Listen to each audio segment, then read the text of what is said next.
Graça e paz, igreja. Quem trouxe Bíblia, abra comigo no livro de Joel, capítulo 2, verso 12. Joel, capítulo 2, verso 12.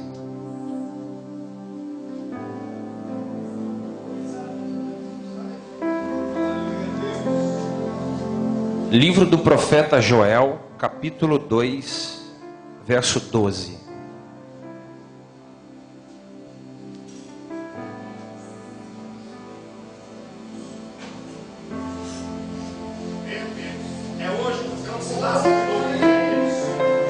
Muito bem-vindo, você que está nos visitando pela primeira vez. Quem achou, diga amém. Divide com quem não tem a palavra. Joel capítulo 2, verso 12.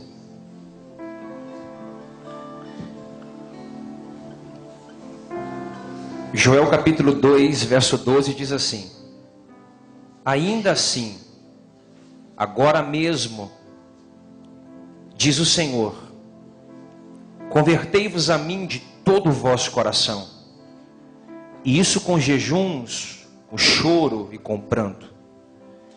Rasgai os vossos corações e não as vossas vestes, e convertei-vos ao Senhor vosso Deus, porque Ele é misericordioso, é compassivo, é tardio em irar-se, e grande em benignidade, e se arrepende do mal. Quem sabe se não voltara e se arrependera e deixar após si uma bênção, em oferta de alimentos e libação para o Senhor vosso Deus. Tocai a trombeta em Sião, santificai um jejum, convocai uma assembleia solene. Congregai o povo, santificai a congregação. Ajuntai os anciões e congregai as crianças e os que mamam. Saia o noivo da sua recâmara e a noiva do seu aposento. Chorem os sacerdotes, ministros do Senhor, entre o alpendre e o altar. E diga: poupa o teu povo, Senhor, e não entregues a tua herança ao opróbrio, para que os gentios o dominem, para que se diriam entre os povos: onde está o seu Deus? Vai no verso 28 agora. E há de ser que depois derramarei o meu espírito sobre toda a carne. Os vossos filhos e vossas filhas profetizarão. Os vossos velhos terão sonhos e os vossos jovens terão visões. E também sobre os servos e sobre as servas, naquele dia, derramarei o meu espírito. Senta dando um glória a Deus bem forte aí.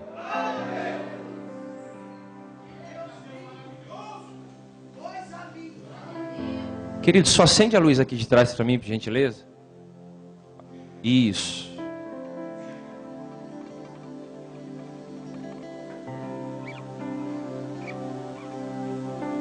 Querido, dá sua atenção para mim, se você puder.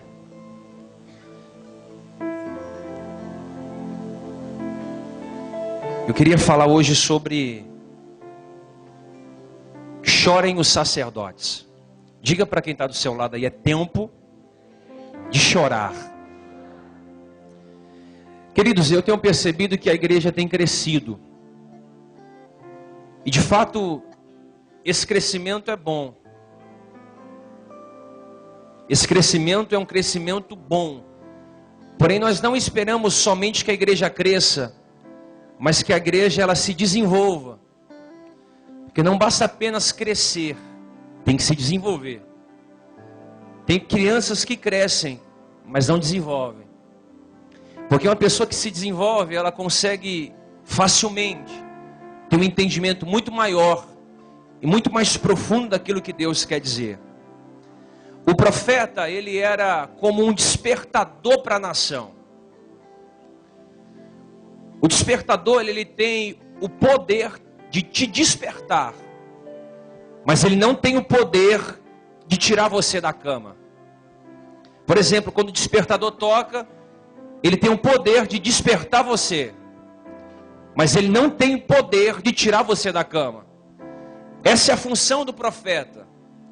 O profeta, ele tem poder, Érica, de despertar você, de alinhar o seu espírito com o Espírito de Deus, de destravar sua mente, mas não tem poder de te tirar de um sono, de uma letargia, de uma cama. E o tempo vai dizer, a história vai contar que os profetas, eles eram levantados por Deus em um tempo de juízo. Sempre que Deus quisesse mandar juízo sobre a terra, sempre que Deus quisesse mandar uma palavra de confronto sobre a terra, eu queria que os intercessores começassem a orar. Amém? Para fluir isso aqui hoje. Deus tem muitas coisas para falar aqui, você tem que estar ligado, senão você perde. Amém, gente? E o despertador, o profeta era como um despertador, ele despertava a nação, ele despertava o coração do povo. E quando os sacerdotes, os juízes e os reis, eles falhavam no papel que eram chamados, Deus levantava os seus profetas. Então Joel é levantado por Deus em um tempo de crise, é levantado por Deus para despertar uma geração de ébrios, de bêbados, porque é dessa forma que Deus estava vendo Israel, uma forma de pessoas que estavam adormecidas, embebedecidas. Então essa visão profética foi liberada para Joel, e Joel ele recebe uma palavra para profetizar contra o reino sul. E ele profetiza contra o reino sul. Ele profetiza contra aquelas pessoas. Na verdade, os templos estavam erguidos, as pessoas entravam e saíam dos templos, elas eram religiosas, elas frequentemente davam as suas ofertas, frequentemente elas estavam na liturgia, mas elas entravam e saíam, cultuavam a Deus, louvavam a Deus, mas não era de todo o coração. Elas traziam oferta, elas estavam presentes na igreja, mas não estavam presentes de todo o coração. E o homem, ele foi criado por Deus, nesta terra ele foi colocado por Deus, para buscá-lo. E Deus quer ser achado por nós, Deus quer ser encontrado por nós, e Ele faz isso de uma forma tão linda, que Ele quer ser encontrado. Por isso que o apóstolo São Paulo diz que Deus não está longe, mas Ele está perto de nós. Contudo, Deus não espera que os homens o busquem, somente isso. Deus não espera que você venha à igreja só para buscar. Deus espera que você venha buscar, mas da forma certa. E qual é a forma certa? Buscar a Deus, mas de todo o seu coração. Quando você busca a Deus de todo o seu coração, você está deixando bem claro que é necessário você buscá-lo de todo o seu entendimento. Foi por isso que Jeremias, no capítulo 29, verso 13, ele disse isso: buscar-me-eis, quando me buscardes de todo o vosso coração. E Ele vai se permitir ser achado por nós. Por isso que você não pode ser só um pregador, não pode somente pregar a palavra, porque você prega a palavra, você atrai pessoas para te ouvirem. Isso é muito comum. Você prega e eu não quero mais pregar, porque as pessoas já têm vindo para nos ouvir. Eu quero queimar como uma sarça. Porque a história vai contar que John Wesley, ele fez várias reuniões em um único dia. Então tinha um mesmo homem na fila. Ele pegou uma reunião, terminou a reunião, ele foi para o final da fila de novo. E aí foram perguntar a ele por que ele estava várias vezes entrando na fila para ouvir o sermão de John Wesley. E aí ele respondeu: não, eu não estou para ouvir ele pregando, eu estou para ver ele queimando. Porque quando ele queima, ele consegue mandar uma energia, a presença sobre as nossas vidas, e quem está perto é tocado por Deus. Foi por isso que Moisés, ele viu a sarça queimando, e ele se aproxima da sarça queimando, e Deus no meio da sarça começa a falar com Moisés. E essa geração, ela não vai só pregar, ela vai queimar. Porque quando você queima, você atrai não somente ouvintes, você atrai libertadores para perto de você. Porque pregar traz ouvintes, mas queimar traz libertadores. Moisés, ele se aproxima da sarça, e no meio da sarça saiu uma voz: Moisés, Moisés, tira a sandália dos seus pés, porque a terra que você está é uma terra santa. Eu vim profetizar que você vai queimar nesses últimos dias. Você vai queimar, as pessoas vão querer estar próximo de você. Porque você vai estar buscando a Deus de todo o seu coração, de todo o seu entendimento, de toda a sua alma. Existe um padrão para buscar a Deus. Buscar a Deus não é a forma que você quer. Buscar a Deus não é a maneira que nós achamos que tem que buscar. Vir à igreja, dar uma oferta, dar um culto ao Senhor, sei lá, levantar as mãos, chorar. Isso é uma liturgia. Buscar a Deus, há um segredo de buscá-lo. Você precisa buscá-lo de todo o seu coração. Por isso que na palavra no hebraico shalom significa íntimos, perfeito, amigo. Ou seja, buscar a Deus requer uma intimidade. Imagina você ser casado com alguém, dormir do lado dessa pessoa, mas você não ter diálogo com ela, você não conseguir se envolver com ela, você não conseguir manifestar o que você sente por essa pessoa. Toda vez que nós entramos aqui, levantamos as mãos, choramos, confessamos os nossos pecados, mas nós não estamos buscando de todo o coração. Essa palavra ela não vem de encaixe com a nossa mente, essa palavra não bate dentro do nosso coração. Entrar no templo como esse, entrar na igreja como essa, não te faz íntimo. O que te faz íntimo é entrar dentro de um quarto da oração. Entrar aqui te faz um frequentador de culto, mas entrar dentro do quarto te faz íntimo de Deus. Essa geração não quer mais o quarto, essa geração quer o púlpito. Mas Deus vai levantar. Pegou. Deus vai levantar aqueles que gostam do quarto. Eu tenho gasto com Deus 7, 8 horas por dia com o Senhor. Todos os dias. E Deus falou: pare tudo que você está fazendo e entre no seu quarto. Desligue o seu computador pelo minuto. Compre uma Bíblia. Eu comprei essa semana uma Bíblia nova. Eu vou grifar ela inteirinha. Eu disse que eu vou ler ela de Gênesis a Apocalipse. Eu já li várias vezes, mas vou ler novamente em 4 meses. Eu tracei um plano para conhecer mais de Deus. Há uma fome, irmão. Nesses últimos dias eu tenho sentido uma fome de Deus. E eu sinto que essas quartas-feiras há um liberar para aqueles que têm fome e sede. Por isso você não pode ser só um consumidor, você tem que ser um provedor. O consumidor, ele entra na igreja só para consumir, ele come do pão, mas o provedor não. O provedor, ele é íntimo, então ele carrega sementes, ele tem aquilo que ele recebeu no quarto da oração. Então você tem que entender que Deus, ele está levantando nesses últimos dias profetas, que tem, além de um cargo, tem um encargo. Porque muita gente tem um cargo. Eu sou um pastor, eu sou um bispo, eu sou um apóstolo, mas não tenho um encargo. O que é o encargo? O encargo é o que eu carrego dentro de mim. O título é o que eu possuo, mas o encargo é aquilo que eu carrego dentro de mim. É o que vai ativar os seus dons, é o que vai ativar o seu espírito. E Deus usa Joel para falar que a nação estava em perigo, que a nação estava pecando, que a nação estava envergonhando o nome do Senhor. Porém, Deus vai dar uma visão a Joel. E essa visão era a visão dos gafanhotos invadindo a terra. Joel, ele é um profeta que ele tem uma bivisão. Ele vê o que estava acontecendo em Israel e ele vê uma profecia que está acontecendo hoje na nação brasileira. Ele não era onisciente, nem onipotente, nem onipresente. Isso são atributos de Deus. Mas todo profeta, ele tem a visão do hoje e ele tem uma visão do que vai acontecer. Porque Deus fala com os seus profetas.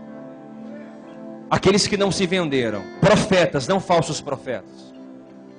E Deus, ele dá uma visão para ele, e essa visão era o seguinte: veio um monte de gafanhotos e começou a comer toda a plantação. E o profeta, ele começa a ver aquilo, e ele vai descrevendo do que estava acontecendo. Ele começa a ver gafanhotos entrando e comendo tudo que eles estavam vendo pela frente. Por isso que em Joel capítulo 1, verso 4, diz assim: o que ficou da lagarta, o gafanhoto comeu, e o que ficou do gafanhoto, a lagosta comeu, e o que ficou da lagosta, o pulgão comeu. Então, ou seja, uma série de devastações sobre a plantação. Ele começa a ter essa visão. E os gafanhotos eram temidos naquela época. As pessoas tinham medo de gafanhoto. Por quê? Porque foi a 8ª praga mandada ao Egito. Então eles sabiam o poder destrutivo dos insetos a mando de Deus. Se um gafanhoto ouve a voz de Deus, por que nós endurecemos o nosso coração quando o Senhor fala conosco? Os gafanhotos obedeceram a Deus e destruíram com a plantação de Israel. O povo era religioso, mas não conhecia a Deus. Você pode frequentar o culto, você pode ser dizimista dessa igreja, Você pode estar aqui às quartas recebendo esse alimento, nos domingos, pela manhã, na quinta, mas você pode não conhecer a Deus. Porque conhecer a Deus, você não conhece de estar, você conhece de caminhar com Ele. E quando você conhece a Deus, você se aproxima do Senhor, e Ele começa a ver uma praga que estava devastando, destruindo, e sabe o que acontece? Essa praga vai direto na economia de Israel, destrói com a economia de Israel. A primeira coisa, atinge o bolso de Israel. Joel capítulo 1, verso 11 vai dizer o seguinte: envergonhai-vos, lavradores, gemei, vinhateiros, sobre o trigo e sobre a cevada, porque a colheita do campo pereceu, a vide secou, a figueira murchou, a romeira também, e a palmeira e a macieira. Todas as árvores do campo se secaram, e já não há alegria no meio dos filhos de Deus. Sabe o que aconteceu? Quando os gafanhotos entraram, eles comeram tudo. E sabe qual foi a consequência? Um colapso financeiro atingiu Israel. Inflação subiu, a miséria se instalou, faltou o queijinho na mesa do pobre, faltou a gasolina no tanque do trabalhador, faltou o alimento na mesa da viúva, faltou a água na botija de quem não tinha. A escassez foi tão grande, irmãos, que a pobreza aumentou, a inflação subiu, a miséria tomou conta do país, os juros ficaram altos, os impostos subiram, a nação ficou destruída. Só que isso afetou a casa de Deus, afetou o templo, porque Joel capítulo 1 diz que por a nação estar destruída, sem dinheiro, a economia estava destruída, entrou dentro do templo, e os sacerdotes, eles viviam das ofertas que eram liberadas do povo para o templo. O povo oferecia naquela época oferta de alimentos e libações. Isso foi instituído por Moisés. No capítulo 1, verso 9 diz assim, foi cortada a oferta de alimentos e a libação da casa do Senhor. Os sacerdotes, os ministros, estavam entristecidos. Os sacerdotes ficaram tristes, porque eles não conseguiram mais o que? Sacrificar a Deus. Não tinha oferta, eles não conseguiam sacrificar. E todo dia eles tinham que sacrificar 2 cordeiros, trigo, azeite e vinho. Eram elementos sagrados para o culto. Sem isso, não havia sacrifício. Então quando eles viram que a nação estava empobrecida, que o pobre estava amargurado, que faltou o pão para a viúva, que faltou a oferta para o homem, para o jovem, que eles estavam adormecidos nos seus pecados, os sacerdotes ficaram sem poder sacrificar. E os gafanhotos, eles são a tipologia da nossa geração. Pessoas que estão embebedecidas pelo pecado. E o gafanhoto, ele come 24 horas sem parar. Você sabia que o único inseto que come 24 horas sem parar é o gafanhoto? À mesma medida que ele come, ele defeca. Ele come e defeca. Ele come e defeca. Foi por isso que a devastação foi rápida e prática.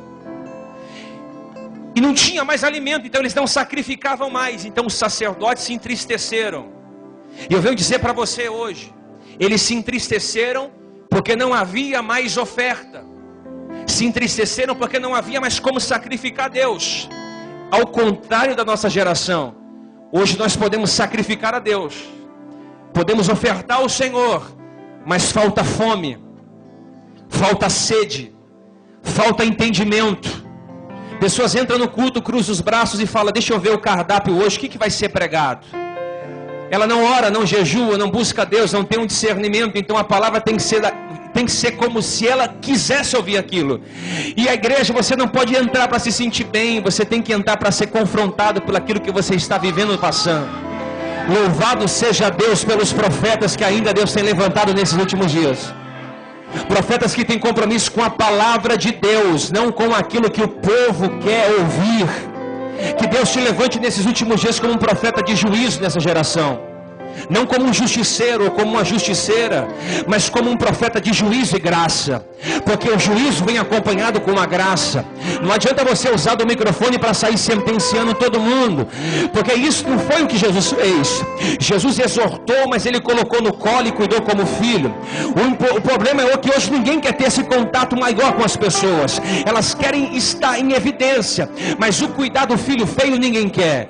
Deixa eu falar para você, a maior praga dos nossos dias hoje não são os gafanhotos, não é o Senado brasileiro. A maior praga dos nossos dias hoje não é a Cracolândia, ou o Jardim Helena, ou o Pantanal onde tem droga, não. A maior praga dos nossos dias hoje não são os homossexuais, não são as pessoas que estão na doença, não. A maior praga dos nossos dias de hoje são a falta de fome e a falta de sede que nós não temos mais por Deus. Falta fome, falta sede, falta anseio por Deus, falta desejo de estar mais na casa do Senhor. Deixa eu dizer uma coisa para você: Deus está procurando pessoas que queiram estar na sua casa, conhecê-lo e sacrificá-lo ao Senhor. Deus não quer que você abandone o proibido, Ele quer que você abandone o proibido e renuncie o permitido. Abandonar o proibido é muito fácil. Beber eu não posso, então eu abandono. Mas o que é proibido eu abandono, e o que é permitido eu renuncio por amor. Quem está entendendo, diga amém. Deus está por trás de tudo isso que você está passando. Deus está por trás de tudo isso que você está passando. Joel compara os gafanhotos comendo a terra como o dia do juízo do Senhor. Ele compara isso como o dia do juízo do Senhor.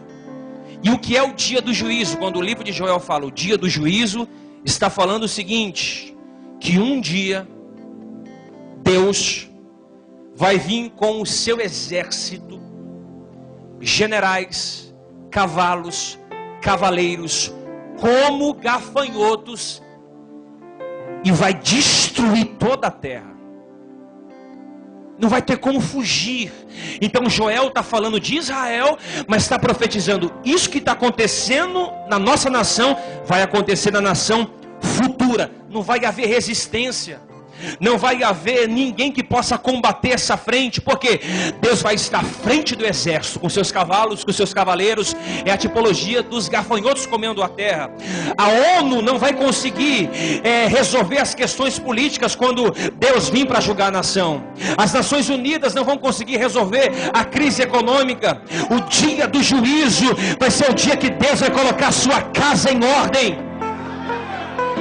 Não espere justiça no tribunal, não espere a justiça dos homens. O único dia que a justiça vai valer a pena vai ser o dia do juízo final. Eu não acredito mais na justiça dos homens, eu não acredito mais na justiça do tribunal. Eu acredito na justiça que Deus vai trazer sobre a terra. As pessoas me perguntam: por que Deus permitiu isso? Por que Deus permite aquilo? Por que Deus permite eu perder? Por que Deus permite eu fracassar? Por que Deus permite eu perder um relacionamento? Eu perder dinheiro? Eu perder amigos? Deus permite para sacudir tua vida. Deus permite para tirar você da inércia. Deus permite para tirar você do comodismo. Deus permite tudo isso acontecer na sua vida, porque Ele quer sacudir dentro de você alguma coisa. Se você não passa por isso, você não vem ao Senhor da maneira que tem que vir.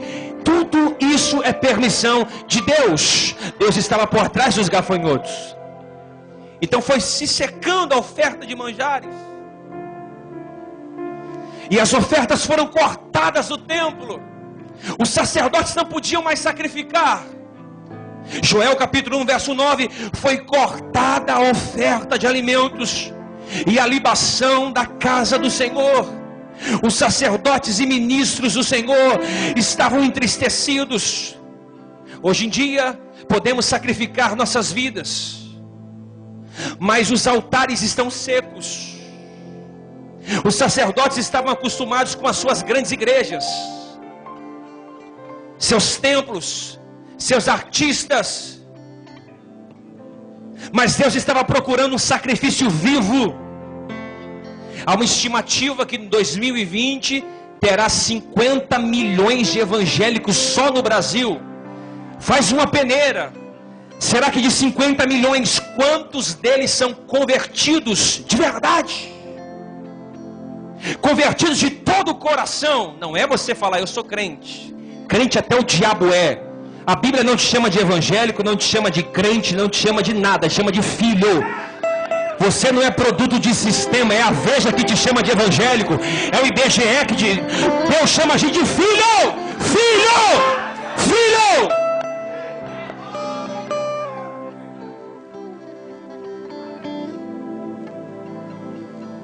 E Deus, vendo tudo isso, por trás disso, resolve despertar os sacerdotes. Porque você pode ter certeza, Deus vai despertar você.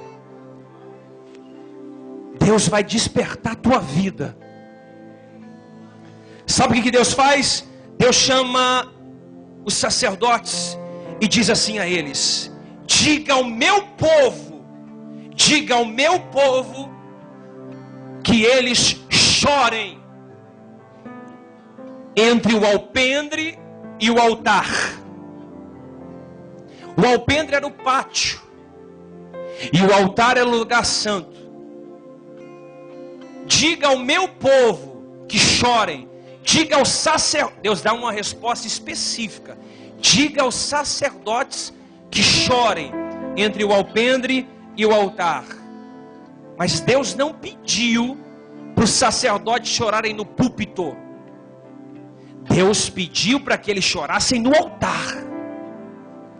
Porque quem tem altar não precisa de púlpito. Nós estamos chorando nos púlpitos e se esquecendo de regar os nossos altares pessoais. Me enoja essa geração que tudo que quer de Deus é um microfone para pregar. Me enoja essa geração que tudo que quer é 5 minutos de fama. Me enoja essa geração que não quer Deus, quer a mão de Deus. Me enoja essa geração, irmãos, que não entendeu que igreja é lugar de ser servo. Quem quiser ser o primeiro, seja o último. Quem quiser aparecer, desapareça. Quem quiser estar em evidência, saia, leva show.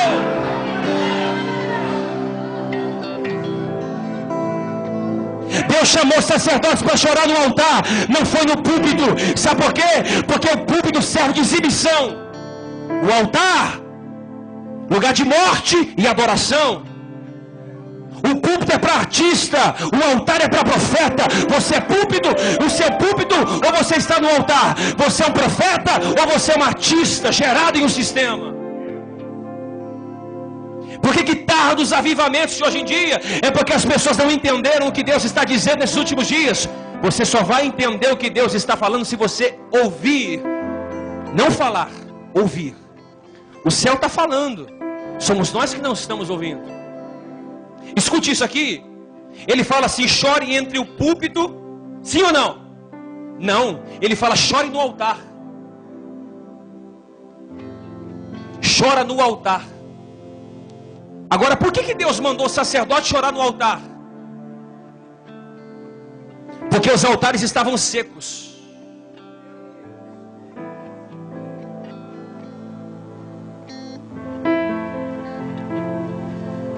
Sabe por que estava seco?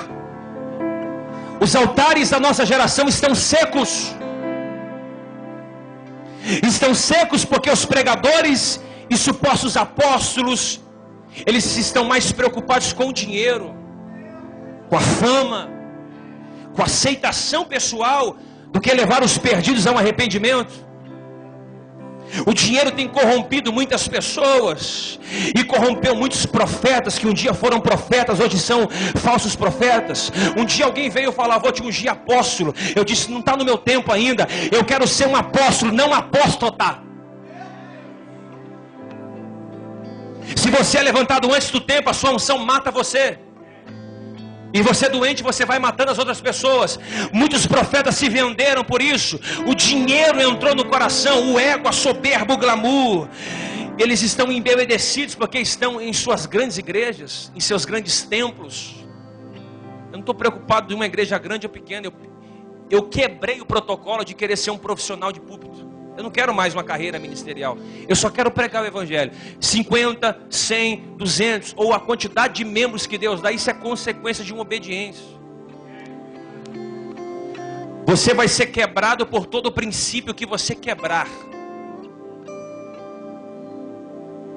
Quem não anda debaixo de obediência, ele vai aprender a chorar no púlpito, não no altar.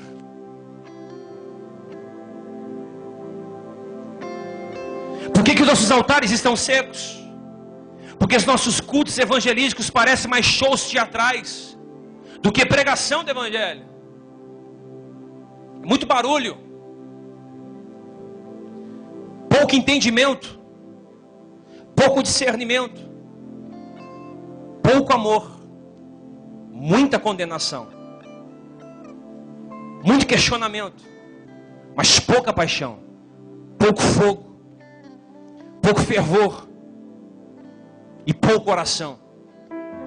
Hoje em dia, fazer um culto, você tem que trazer algum artista, senão não enche a igreja.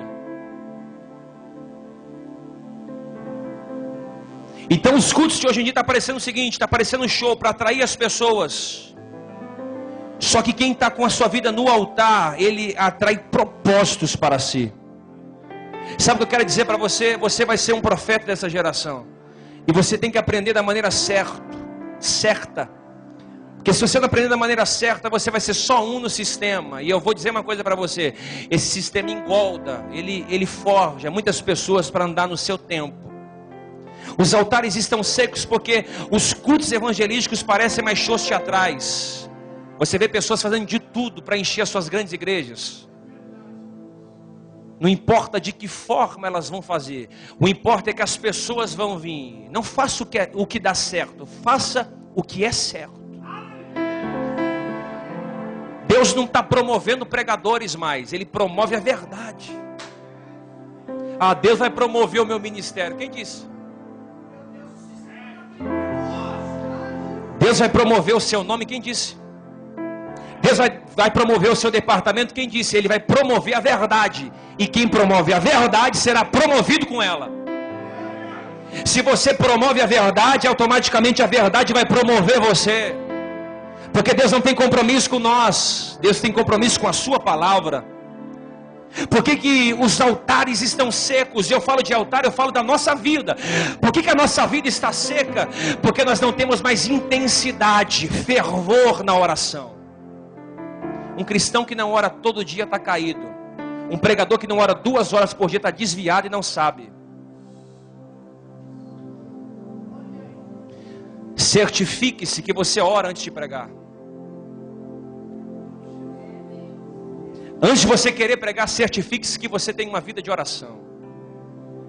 Jesus não ensinou ninguém a pregar, nem cantar. Ele ensinou as pessoas a orarem. Os discípulos viram ele andando sobre as águas, multiplicando pães e peixes, parando tempestade, mas não pediram, me ensina a pregar. Disseram, me ensina a orar, porque quando ele orava era algo terrível. Ele tinha força para passar madrugadas em oração. Ele tinha força para passar noites no monte. O problema é que ninguém mais quer o monte. Ninguém quer o quarto gelado da oração. Nós queremos as coisas de Deus, os benefícios de Deus. E oração não é só vir no ciclo de oração a segunda ou a terça em Guarulhos. Orar é orar em espírito. O segredo da oração está em orar em secreto. Porque se você revela que está orando, isso é promiscuidade. Intimidade revelada é promiscuidade. Se você está com a sua esposa, Léo e Érica, no quarto e você revela o que aconteceu, é promiscuidade, não é intimidade. Então quando você for orar, não revele isso. Se você estiver no seu quarto, é você e ele. Porque tem coisas que dentro do seu quarto ele vai falar só para você. É como o marido e a mulher, é o noivo e a noiva. Mas alguém pode dizer, mas precisamos orar a fim de poder viver uma vida santa. Isso está certo, mas do modo inverso. Precisamos viver uma vida santa se quisermos orar. De acordo com o que Davi disse no Salmo 24. Quem subirá ao monte santo do Senhor? Ele vai responder uma pergunta. Os limpos de mãos e os puros de coração. Um escritor de tempos passados declarou isso: grande parte da nossa oração é como um moleque que aperta o interruptor de uma casa, mas corre antes que a porta se abra. Diz, podemos estar certo, a área de recursos divinos menos explorados até agora é o lugar da oração. Já viu aqueles moleques que saem correndo na rua, ele aperta antes que a porta abra, ele vai embora? Quem já fez isso quando era criança? Eu já fiz isso. Eu jogava até bombinha dentro daquelas caixinhas, irmão. Você já fez pior, eu acho. O moleque sai correndo, aperta a campainha e vai embora. Antes que a porta abrir, ele já apertou e foi embora. Assim está sendo das orações. Dobramos o joelho, apertamos a campainha. Quando o Senhor vai abrir a porta e revelar, nós já saímos de lá.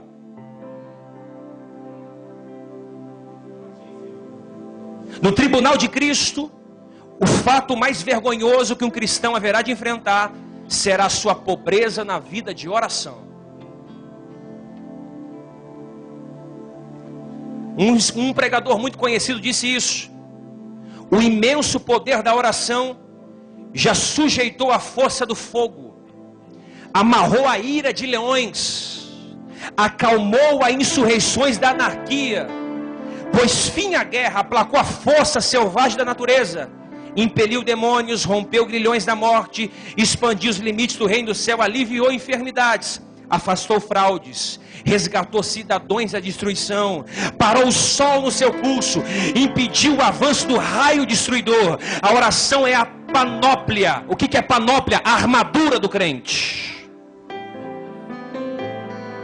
A oração é a nossa panóplia, é a nossa armadura contra todo mal, um tesouro que nunca se diminuiu, uma mina que jamais poderá ser desgastada, um céu sem qualquer obstrução de nuvem, um horizonte perturbador por tempestade. É a raiz, a fonte, a mãe, a intocável bênção é a oração. Quando você ora, vem um anjo e coloca uma panóplia sobre você, uma armadura sobre você, aí você não é ofendido facilmente, aí ninguém consegue te machucar facilmente, aí não é qualquer palavra que você ouve que deixa você no chão caído. Você está com a panóplia, você está armado, maquinado, forte.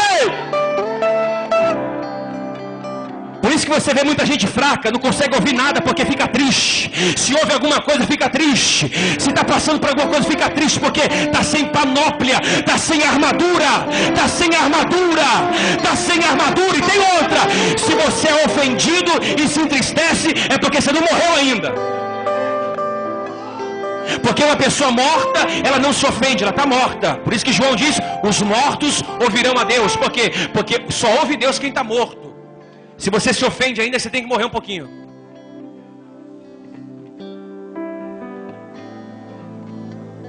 As igrejas estão ressecadas, que a semente não pode germinar. Nossos altares estão secos, sem lágrimas quentes, suplicantes, penitentes. O recinto da oração já não é mais um lugar de entrega ao Senhor, mas é uma lista de pedidos ao Senhor. A oração pode mudar as coisas, certamente, mas acima de tudo, a oração muda os homens. A oração muda as coisas à minha volta, mas a oração muda os homens. Você está entendendo? Diga amém. A oração é tão poderosa que ela só não tirou a desonra de Ana, mas ela mudou, ela transformou a mulher estéril em frutífera. Ela faz com que a pessoa tristonha volte a ter gozo de alegria. Ela converte o nosso pranto em dança e alegria. Deixa eu te ensinar uma coisa para você, irmão. Deus pode te dar uma casa, um carro, um dinheiro, um bom salário, uma promoção, uma unção, um cargo. Isso tudo é consequência. Mas quando você ora, Ele tira a sua vestimenta de tristeza, coloca uma vestimenta de alegria. Ele converte o nosso pranto, Ele enche o nosso coração de alegria. Eu vim dizer para você: vamos entrar no quarto da oração e vamos chorar no altar, para que a nossa família não fique seca, para que os nossos filhos não fiquem secos, para que os nossos ministérios não fiquem secos. Tem gente seca tentando incendiar aquilo que não vai conseguir fazer sozinho. Tem gente seca cantando, tem gente seca pregando, tem gente seca lecionando, tem gente seca ensinando, tem gente seca pastoreando. Por quê? Porque o altar está seco, o púlpito pode estar brilhando, tem luz, tem LED, tem teclado, tem microfone, tem tudo do bom indo melhor, mas o altar está seco. Deixa eu dizer para você, o seu altar você não faz aqui, o seu altar é no seu quarto de oração. Como você trata o seu marido, como é que você tem tratado os seus filhos, como é que você trata a tua mulher, rapaz, como é que você trata a sua esposa, rapaz, como é que você trata os teus filhos, os teus funcionários, os teus subordinados. É aí que você recebe lágrimas, para que você chore sobre o altar, não sobre o púlpito. Deus está levantando mulheres, homens, sacerdotes, jovens, que têm uma conduta, um padrão, irmão.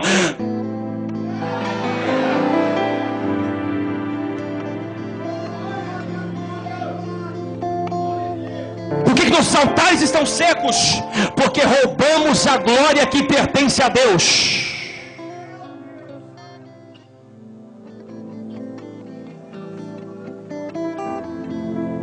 Hoje a coisa mais difícil do mundo é alguém falar, vou lavar o banheiro da igreja. De livre, espontânea vontade, não com escala. A coisa mais difícil do mundo hoje é alguém falar, vou servir na porta.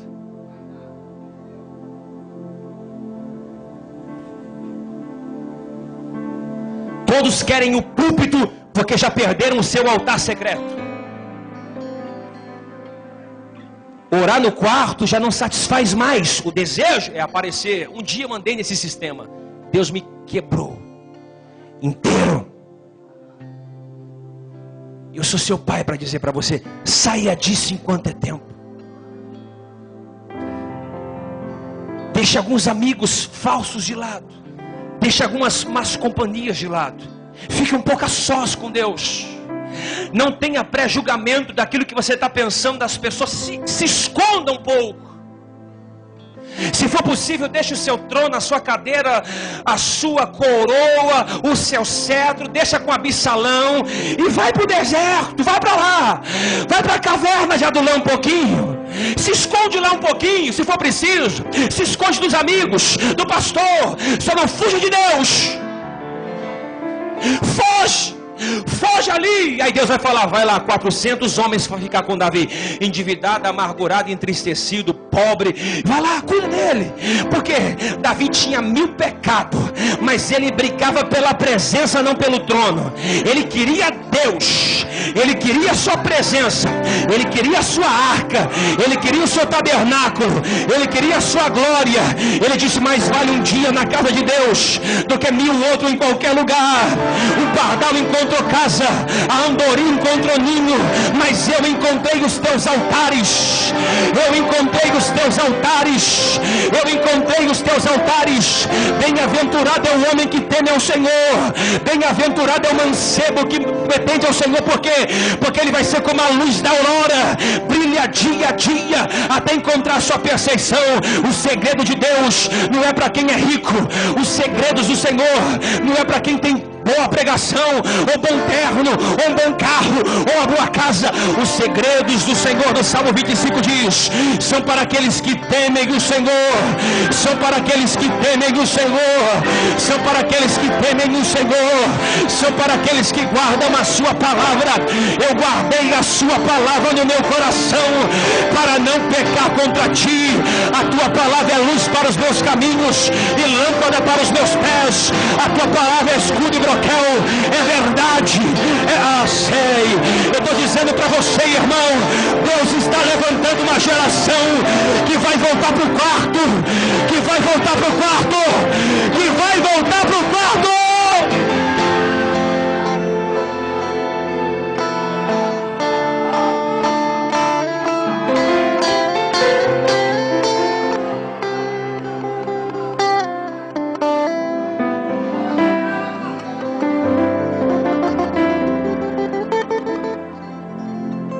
Davi deixou tudo. Você pode ficar com você.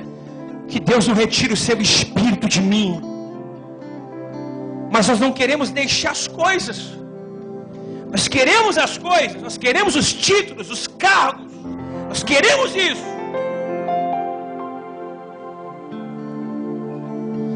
Quando Moisés saiu do Egito, ele foi o único de 3 milhões de hebreus que não saiu com ouro e nem com prata na mão. Ele foi o único.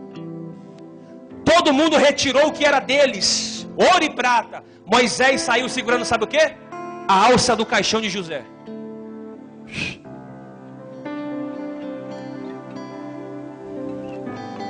Quando ele subiu para o monte para ficar 40 dias orando, o ouro e a prata que eles tiraram do Egito, eles deram na mão de Arão e foi construído um bezerro de ouro. Moisés estava no monte orando.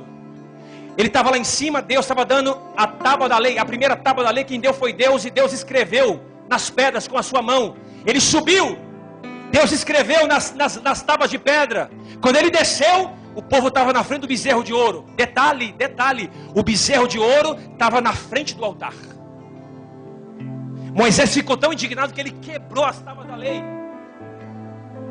Depois ele teve que subir de novo para fazer de novo. Só que Deus falou, agora não vai escrever, quem vai escrever vai ser você. Eu desci no Éden para falar com o povo, para falar com Adão. Ele não valorizou a minha presença. Agora eu não vou mais descer, vocês vão ter que subir. Então ele subiu para ver Deus. Só que quando ele saiu, ele não tinha ouro nem prata, ele estava segurando a alça do caixão de José. Porque quando José morreu, antes de morrer, ele disse o seguinte: levem os meus ossos para fora do Egito. Eu estou no Egito, mas eu não quero ser enterrado aqui. Eu não quero ser visto como uma múmia, embalsamado. Então ele saiu segurando a alça do caixão, porque ele estava agarrado, não era com ouro ou com prata, ele estava agarrado em um destino profético, em uma geração que sonha, em uma geração avivada, em uma geração que sabe conduzir o Egito, que ama Faraó, mas sabe conduzir a casa dele. Ele estava segurando, e a Bíblia diz que na ressurreição dos mortos, eu acredito, quando Jesus ressurgiu, José estava ali. Sabe o que eu estou dizendo para você? Queremos ser igual Salomão. Salomão só produziu admiração. Nossa, o templo de Salomão, admiração. Mas Paulo, ele não trouxe admiração para si, ele trouxe respeito. Porque ele estava preso e ele disse: alegrai-vos no Senhor. Chicote no lombo e ele disse: outra vez, alegrai-vos.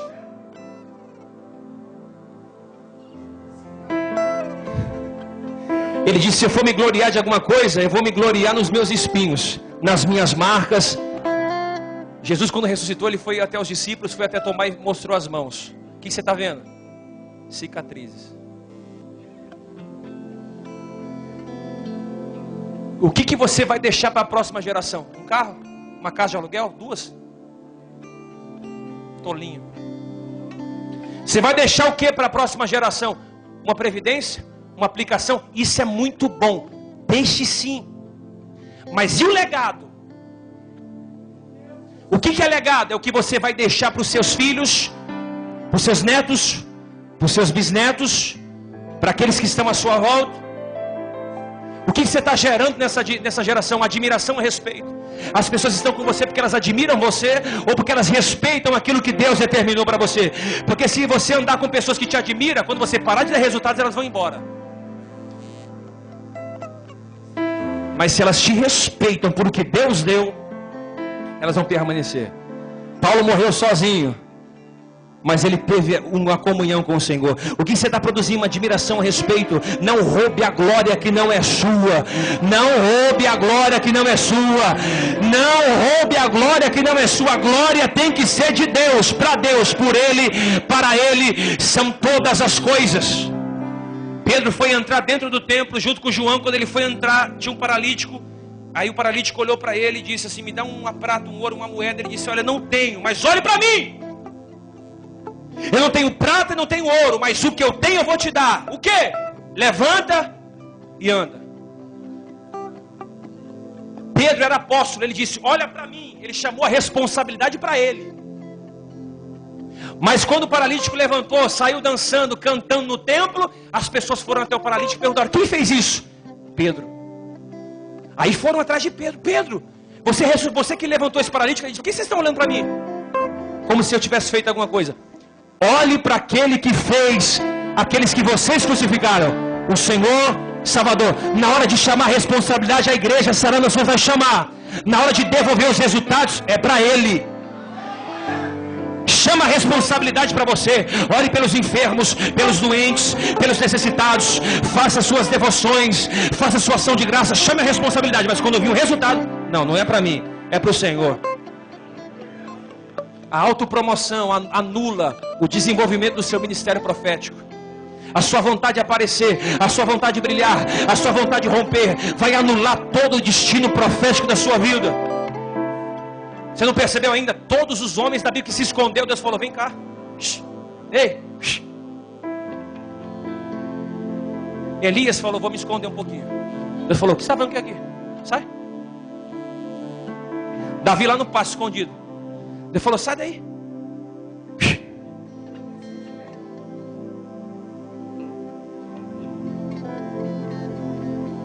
Sem profeta escondido sendo alimentado por Obadias com pão e água. Ele falou: vou esconder por um tempo novo.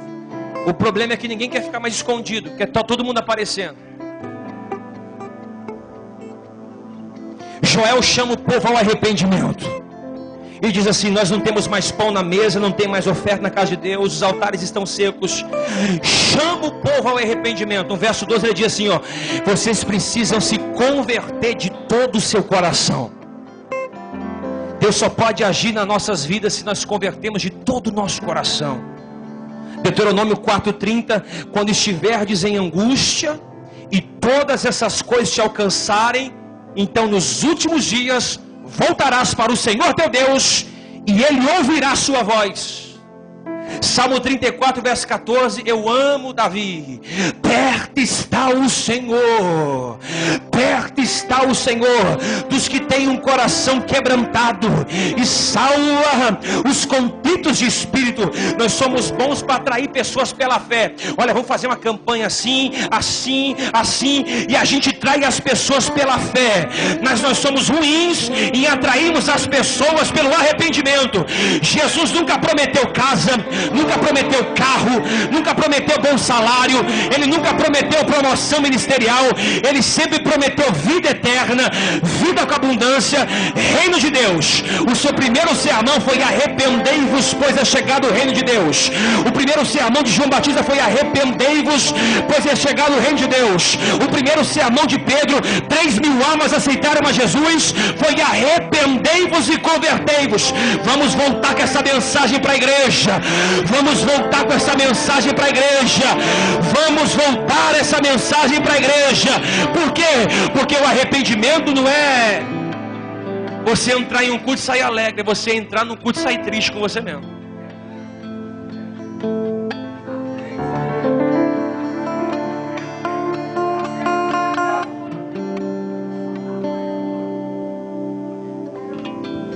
Por muito tempo achamos que avivamento é pular, dançar, sapatear e cair. Faz parte, mas não é o essencial. Avivamento não é a tampa subindo, que nem você vai nas vigílias, hoje a tampa da chaleira vai subir. Avivamento não é a tampa da chaleira subindo, é o fundo caindo.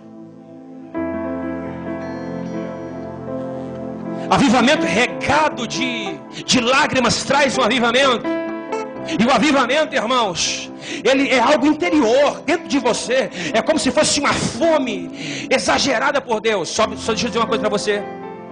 Quando você recebe esse avivamento, quando você recebe isso, você começa a entender Deus de uma outra forma. A forma em que estamos pregando deixa todo mundo à vontade para viver a vida que quiser dentro da igreja, como se estivesse no mundo. Se você quer ser cheio do Espírito Santo, você tem que se esvaziar das outras coisas primeiro.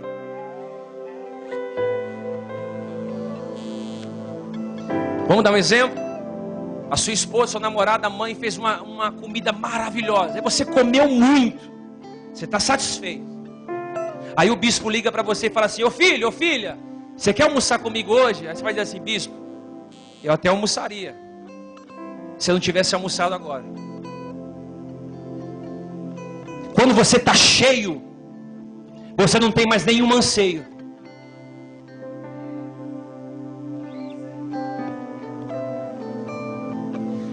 Por mais que seja gostoso ou não, você está cheio, você não tem mais nenhum anseio. Você só vai comer se tiver fome. O problema da igreja não é mais o pecado, irmão. É a distração. Se o diabo sabe que se ele te distrai, ele te divide. Tem muita gente que começou bem, bem mesmo, mas no meio do caminho, filha, foi se distraindo.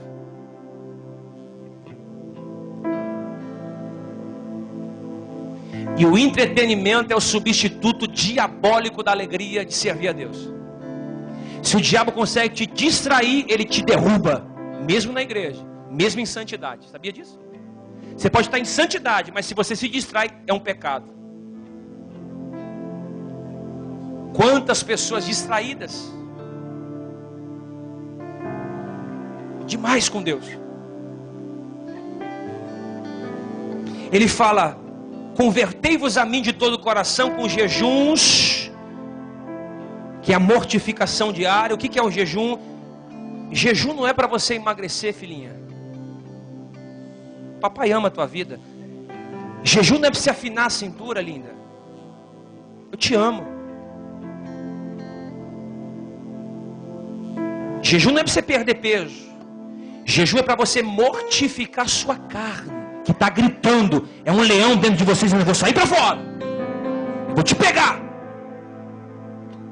Jejum não é para você ficar bombado na academia. Eu vou jejuar porque vou perder 3 quilinhos, eu vou ficar inteirinho. Jejuar, queridão, é você pegar a sua carne e falar assim: ó, carne, hoje eu estou jejuando, eu vou te levar para o lugar de morte, tá bom? Matadouro, não sai daqui não. Quem governa você é o meu espírito. O problema é quando a carne está sendo mais alimentada que o espírito. Aí é uma beleza. Aí sabe o que ele faz? Rasga o coração, não a veste. Porque os fariseus, eles iam nos templos e rasgavam as vestes. Estou jejuando, hein? Estou em santidade, hein? Eu sou dizimista, hein? Eu sou ofertante. Eu sou da sarana, hein? Não. Rasga o coração. Porque a sua mudança externa vai acontecer quando você tiver uma mudança interna. Primeiro ele faz dentro, para depois fazer fora. O problema é que nós queremos que Deus faça fora, sem que ainda nós não permitimos ele entrar dentro. Ele está à porta dizendo: abre meu filho, abre meu filho, abre minha filha. Porque se ele entra, ele tem um controle. Um dia o diabo foi lá na porta do coração de Lutero, bateu, pá, pá, pá, pá, pá. Ô Lutero! Aí saiu o Espírito Santo. Oi. Poxa, cadê o Lutero? Não tá aí? Tava. É que ele deu o coração dele para mim. Meu irmão, se o diabo bater na porta do seu coração, quem vai abrir a porta do seu coração? É o dinheiro? É a fama, é as mulheres, é o adultério, é a droga, é a promiscuidade, é o desejo de aparecer, ou é o Espírito Santo dizendo: ele está ali guardado, mortificado, sendo deixado de lado, mas ele está sendo oferecido como uma oferta de libação ao Senhor. Ele é uma oferta viva ao Senhor. Deixa eu dizer para você, irmão, Deus está levantando esses últimos dias você para mortificar sua carne. Chorem os sacerdotes, ministros do meu altar, entre o alpendre e o altar, e levante como intercessor dessa geração. Deus está levantando intercessores que vão orar pelo povo. Obrigado, Magali. Obrigado, Érica, quando ora. Obrigado, filha, quando ora por mim. Obrigado quando você ora pela minha vida. Deus não vai levantar pregadores, Ele vai levantar intercessores. Intercessores vão além que os pregadores. A oração atinge o temporal, a minha intercessão atinge o coração de Deus. Deus vai levantar intercessores nesses últimos dias. Sabe o que é isso? Pessoas que vão entender o propósito de Deus, pessoas que vão se colocar na brecha para uma geração crescer.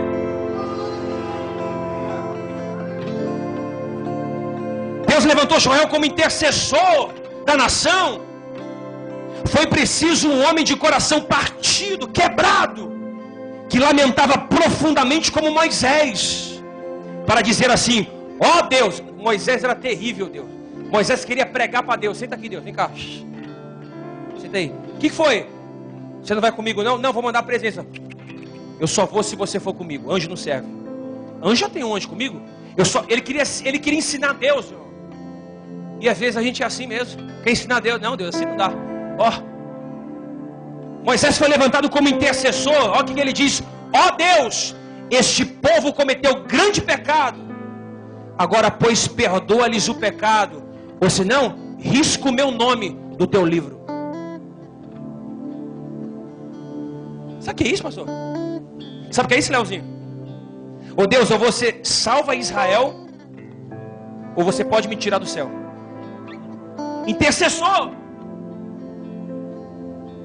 Somente um homem que sentisse uma profunda carga de dor, como Paulo, poderia dizer: tenho grande tristeza e incessante dor no coração, porque eu mesmo desejaria ser anátema, separado de Deus, por amor de meus irmãos, meus compatriotas, segundo a minha carne. Só uma pessoa que tem muito entendimento para dizer isso.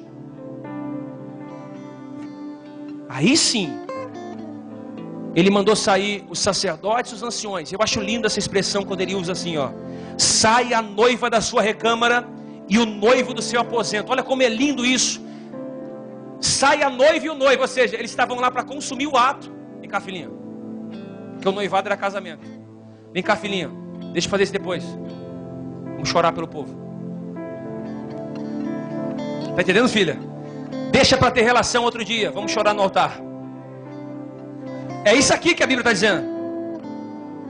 Deixa você consumar isso outra hora. Vamos aqui interceder pelo povo. Aí, quando eles se reúnem para chorar, para interceder pelo povo, verso 28.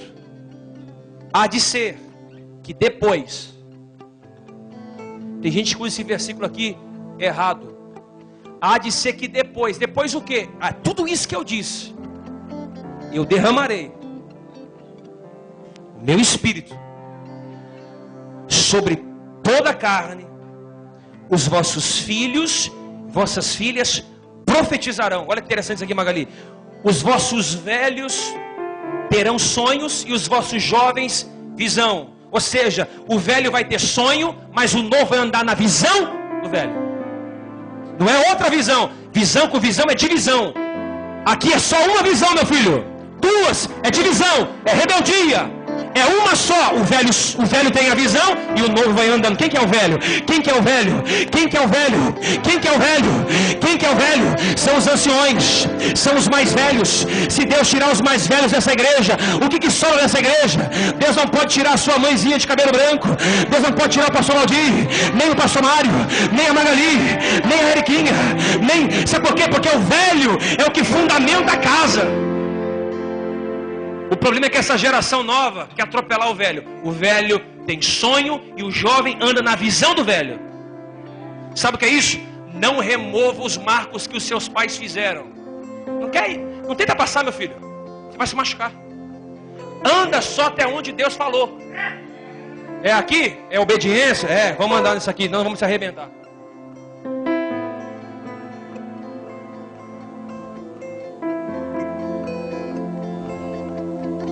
O arrependimento traz isso. Velhos terão sonhos, jovens visões, e o servo, olha, o servo nunca fica para trás. O servo e as servas, quem vai derramar vai ser o Espírito de Deus sobre ela. Eu vou mostrar sinais no céu e na terra, fogo, sangue, coluna de fumaça. O sol vai se converter em trevas, a lua vai se converter em sangue, antes que eu venha o grande dia terrível do Senhor. Irmãos, olha para mim, eu termino aqui, a minha fala cessa aqui. Deus está dizendo o seguinte, que no final dos dias, que no final dos tempos, e esses tempos já chegaram, nós estamos às vésperas do arrebatamento da igreja. É por isso que Deus está usando a nossa vida e dos pastores, dos ministros, para orientar a chegada do reino de Deus. Não há mais tempo de ficar brincando em cima do muro. O reino está chegando. Ele não está com aparência visível, ele está dentro de você, mas o arrebatamento está batendo a porta. Ele está dizendo o seguinte: antes que o arrebatamento chegue, antes que eu venha buscar minha igreja, antes que eu venha governar com o cedro na mão, eu vou derramar o meu espírito sobre toda a carne. Você pode conhecer muito, mas não conhece tudo. Você pode ter experimentado de Deus, mas você tem que aprender muita coisa ainda como eu. Deus vai derramar o seu Espírito sobre toda a carne. Ou seja, quando essa igreja estiver tendo visões, revelações, anciões falando em línguas, mulheres arrebatadas no meio do culto, pessoas que vão ter visões na madrugada e vão ligar para pessoas dizendo: olha, eu acabei de acordar, vi um anjo no meu quarto. Quando o Espírito for derramado em São Miguel Paulista e ele se estender para as nações circunvizinhas, há de ser que o dia do juízo vai se manifestar. Ele virá mais uma vez. Ele virá mais uma vez. O arrebatamento da igreja não é um mito, não é uma utopia. Ele vai vir governar. Na primeira vinda ele veio montado em um jumentinho, mas na segunda vinda ele vai vir montado em um cavalo branco. Na primeira vinda ele foi ferido com uma madeira, mas na segunda vinda ele regerá as nações com vara de ferro. Na primeira vinda colocaram uma coroa de espinhos sobre a sua cabeça, mas na segunda vinda ele vai ter uma coroa de ouro sobre a sua cabeça.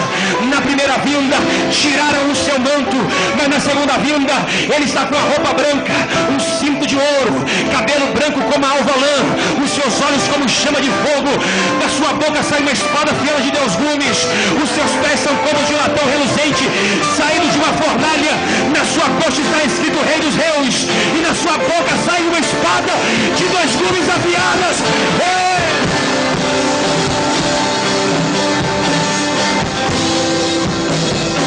Se coloca de pé.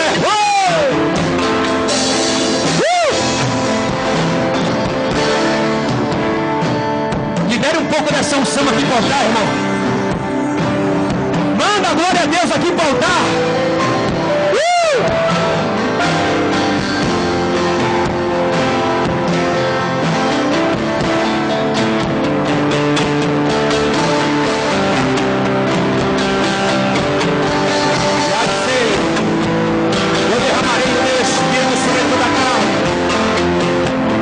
Os velhos terão sonhos,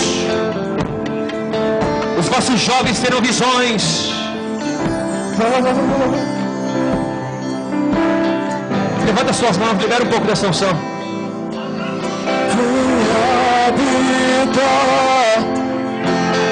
Não queremos só uma visita. Se arrependa hoje.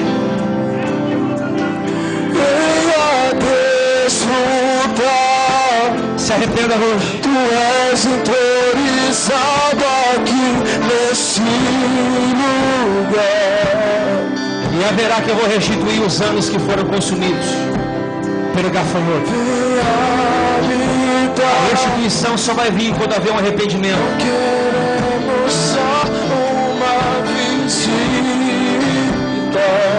Senhor, derrama arrependimento sobre esse altar. Venha desfrutar sobre a sua igreja.